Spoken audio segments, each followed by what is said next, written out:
Hello everyone, আসসালামু আলাইকুম। কেমন আছো তোমরা সবাই? আমি আলহামদুলিল্লাহ ভালো আছি। তো প্রতিদিনের মতো আরেকটি ভিডিও নিয়ে চলে আসলাম, সারাদিন কী করছি না করছি এগুলো।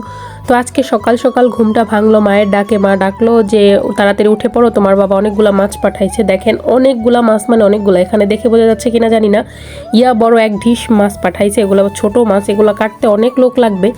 তো আমিও মোটামুটি মাছ কাটতে পারি, টুকটাক ছোট মাছ কাটতে পারি, হয়তো বড় মাছ একটু অসুবিধা হয়, তাই সকাল সকাল মার ডাকে উঠে গেলাম। তো এখানে অনেক মাছ পাঠাইছে। আমি উঠে কাকিকে, তারপর আমাদের বাড়ি ওই দিন আবার দাদি ছিল, আগের ভিডিওতে তো আপনারা দেখছেন কাকি ছিল, তাদেরও ডাকলাম। ঘুম থেকে সবাই উঠে মাছ নিয়ে বসে গেলাম আর কি। আমার বাবাকে সব কথা বলিয়ে শোনানো যায়, শুধু মাছ কেনা বাদে। তার চোখের সামনে মাছ বাঁধলে আমার মনে হয় তার মাথা নষ্ট হয়ে যায়। মাছ কিনবেই, তার কিনতেই হবে, কিচ্ছু করার নেই। এত বলে বলে মা এত রাগারাগি করে, এত চিল্লাচিল্লি করে, তারপর মাছ দেখলে তার মাথা নষ্ট হয়ে যায়। আর যদি হয় দেশি মাছ, তাহলে তো কোনো কথাই নেই। ফ্রিজে জায়গা নেই, তারপরও মাছ কিনে আনবে। এই মাছগুলো আরেকজনের ফ্রিজে রাখতে হয়েছে, কিচ্ছু করার নেই। এই দিকে দাদি বানাচ্ছিল হচ্ছে আজকে সকালবেলা আমার খুব প্রিয়, খুবই প্রিয় একটি খাবার। এটা আমি জানি না কেউ চেনে কি না, হয়তো মাত্র বানাচ্ছে দেখে বুঝতে পারতেছেন না। এটা বরিশালের লোকজন খুব ভালো চিনবে হয়তো। এটাকে আমরা তো আটার ডুডি বলে, এখন কোন জায়গায় কি বলে আমি জানি না। এটা মা বানাতে পারে না, তাই আমি খুব কম খেয়েছি এগুলো ছোটোবেলা থেকে, কিন্তু যখনই খেয়েছি খুব ভাল লাগে আমার পাশে কাকি বানাতে পারতো, তো কাকি বানিয়ে আমাকে দিত, আমি খেতাম। কারণ হচ্ছে মা পারে না বানাতে। তো আজকে দাদি আসছে, এই জন্য মাকে বললাম যে দাদিকে বানিয়ে দিতে বলো। এটা বানানোর পুরো ভিডিওটা ভাবছি আপনাদের সাথে শেয়ার করব, কিন্তু কিছু করার নেই, কারণ হচ্ছে ওই সময় মাছ কাটতেছিলাম আমরা, তাই করতে পারিনি। তো যাই হোক, এই ডুডির সাথে মানুষ ডাল দিয়ে খায় বা কোনো সবজি তরকারি দিয়েও খায়, কিন্তু আমার শুধু খেতেই ভাল লাগে। যাই হোক, খাওয়া দাওয়া শেষ করে ওইদিকে দাদি আবার রান্না শেষ করে চলে গেছিলো হচ্ছে নতুন বাড়ি, আমার দাদিরা এখানে চলে আসবে। আমরা নিজেরাও কিন্তু আমাদের পুরনো বাড়ি ছেড়ে নতুন বাড়ি চলে আসছি। আগে আমরা সবাই একসাথে ছিলাম, ওখান থেকে এখন আলাদা থাকি। দাদার বাড়ি থেকে সবাই এক এক করে আলাদা আলাদা জায়গা কিনে নতুন নতুন বাড়ি করতেছে। তো আমার দাদিও আসবে, দাদি হচ্ছে ছোটো কাকা। দাদি তো ছোটো কাকার সাথে থাকে এখনও, তাই তো চলে গেলাম দাদির কাছে খাবার নিয়ে, কারণ দাদি না খেয়ে চলে গেছিলো। বলছিল যে আমার জন্য একটু খাবার নিয়ে যেও, এই বাড়িতে হচ্ছে লোক নিচে কাজ করার জন্য, পরিষ্কার করার জন্য, এই জন্য। তো এখানে গিয়ে আসলে দেখলাম যে দাদির নতুন গাছে ডাব হয়েছে। তো এই ডাব পারলাম অনেক কিছু করে ভিডিওগুলো করছিলাম আমি। আমার এতটা খারাপ লাগছে, আমি জানি না কারোর সাথে এরকম হয় কিনা। আমার ফোন থেকে মাঝে মধ্যে ভিডিওগুলো পুরো হয়ে যায়, আটকে যায়, পুরো ব্ল্যাক অথবা পুরো হোয়াইট হয়ে যায়। এরকম কারো হয় কিনা জানি না, আমার এরকম আগেও একবার হয়েছিল। যখনই ভালো কোনো ভিডিও ফোনে করে রাখি তখনই আমাদের সাথে এরকমটা হয়, আমার সাথে এরকমটা হয়। তো আজকেও সেম, দাদির বাড়িটা পুরো ঘুরে কি কি সবজি আছে সব ভিডিও করছিলাম। ডাব পাড়া থেকে শুরু করে এত মজা করে পারছি, এত আনন্দ করছি, সব কিছু ভিডিও করছিলাম। কিন্তু কি হবে, কিছুই হয় নাই। কারণ হচ্ছে ভিডিওগুলো পুরো রকম হ্যাং হয়ে আছে, আটকে আছে ফোনে, ওগুলা দিয়ে কোনো কাজ করা যাচ্ছে না। তাই আর কি মন খারাপ লাগছিল খুব, কিন্তু তারপর ভাবলাম যতটুকু আছে ভিডিওটা আপলোড করে দিই। তো যাই হোক, এইদিকে ডাব পাড়া হলো। আমি আবার ডাবের পানি পছন্দ করি না, ঠিক আছে, আমি ডাবের পানি খাই না বললেই চলে। আমি হচ্ছে ডাবের ভিতরে, ওটাকে আমরা লেয়া বলি, ডাবের লেয়া পাতলা থাকে, ওগুলো পছন্দ করি। কিন্তু এই ডাবটা শুধু পানি হয়েছে, অল্প একটু লেয়া হয়েছিল। যাই হোক, তাও আমাকে কাকি তুলে তুলে দিচ্ছিল, আমি খাইছি। আরও অনেক ভিডিও করছিলাম। এই বাড়িতে দাদি অনেক সবজি গাছ লাগাইছে। জায়গাটা সুন্দরই, এখন হয়তো জঙ্গল জঙ্গল মনে হচ্ছে। এটা হচ্ছে বাড়ির পিছনের সাইডের ভিউ হবে যখন বাড়িটা কমপ্লিট করা হবে। তো অনেক সুন্দর হবে জায়গাটা, অনেক সুন্দর। আর যাওয়া থেকে শুরু করে রাস্তা থেকে জায়গাটা এক কথায় অসাধারণ।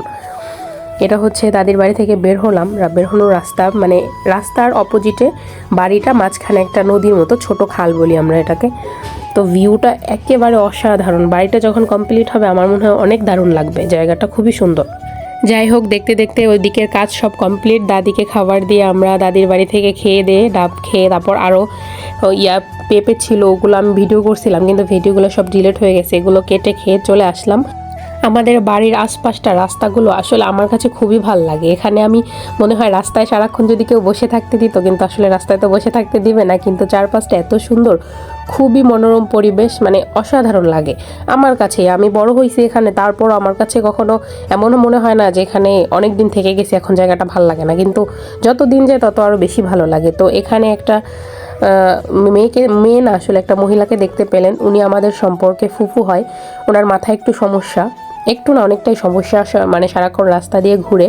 তো আমি ওনার সাথে একটু কথা বললাম, তখন একটু ভিডিও অন ছিল, তাই একটু ভিডিওটাও এর মধ্যে ঢুকিয়ে দিলাম, কথা বললাম।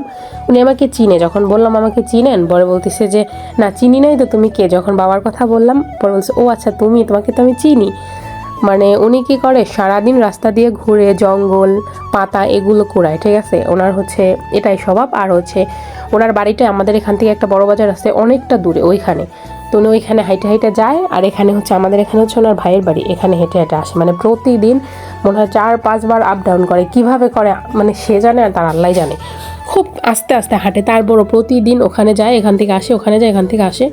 কিভাবে করে আমি জানি না, কিন্তু তার সারাদিন এটাই কাজ। আর রাস্তা দিয়ে জঙ্গল কুড়াবে। তো ওখানে আমি জিজ্ঞেস করছিলাম কী করছেন, বলতেছে থানকুনির পাতা তুলতেছি, ভর্তা করে খাবো।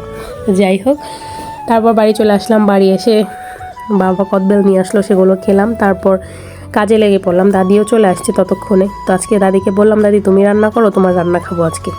আর এখানে বসে বসে দাদির সাথে আমিও দাদিকে হেল্প করছিলাম, পেঁয়াজ মরিচ কেটে দিচ্ছিলাম।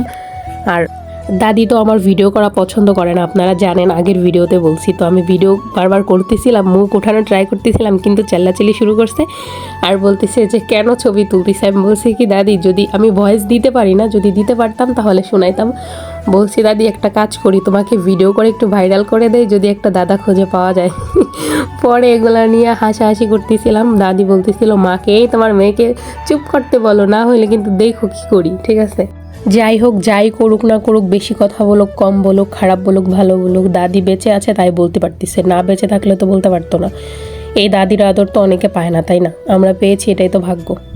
আলহামদুলিল্লাহ, অনেক খুশি। হয়তো মজা করে বলি যে দাদি এরকম ওরকম, দাদি তুমি ওরকম, বুড়ি তুমি ভালো না, কিন্তু মন থেকে অনেক ভালোবাসি, এটাই সবচেয়ে বড় কথা। যাই হোক, সকালের আবার আমি কি করলাম, রান্নাবান্না অর্ধেক হয়ে গেছে। এই ফাঁকে হচ্ছে আমার পছন্দের খাবার আরেকটু নিয়ে বসে মা ছোটো মাছ ভাজছে, ওই মাছগুলো ওগুলোর থেকে একটু নিয়ে খেলাম। রান্নাটা মাই করেছে, হয়তো দাদির সাথে আমরা একটু মজা করেছি। উনি এখন এই বয়সে কেন রান্না করে খাওয়াবে। যাই হোক, ভিডিওটা আজকে খাবার পর্যন্তই রাখবো, পরে আর করা হয়নি। সবাই মিলে আড্ডা মেরেই বিকালটা পার করে দিছি। যাই হোক, যে ভিডিওটা তখন দেখলেন সবাইকে অসংখ্য অসংখ্য ধন্যবাদ। আল্লাহ হাফেজ।